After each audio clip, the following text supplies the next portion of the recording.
Yeah, it's interesting. What's happened is in previous polls, it hasn't looked like it was going to be that easy a task for Nigel Farage. What they've done now, though, is the latest polling, which has been done by a UKIP supporter himself. They've actually used Nigel Farage's name, and when that name recognition is put in, it does put him further ahead. Now, of course, there's a long way to go here, but I think they're feeling pretty buoyant about all of that. The question is, well, how would they use their influence if they do get several MPs into the House of Commons? Let's discuss it further with the party's migration spokesman, Woolfe.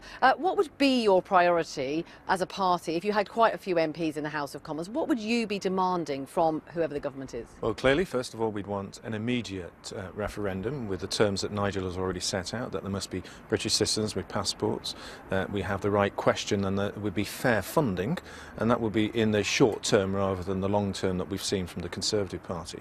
I think we also have to look at some of the safeguards that we want in the National Health Service, and also in relation to removal of the bedroom tax, which we think is very important.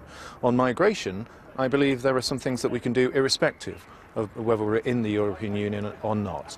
I think he has to agree with the 2,500 new border agency staff that we want, the improvement in the technology system. They failed once by having to pay Raytheon, a company, £250 million, but we believe that system can work providing we have a single line for British citizens and one for the rest of the world. Can I just ask you, we were talking just now regarding tuition fees actually, but about students coming into this country.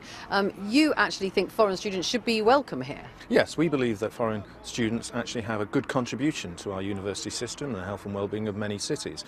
What we think, therefore, is that those numbers that are coming here are included at the moment in the immigration figures for net migration. We believe they should be taken out, and I'd like to see the Labour Party support that.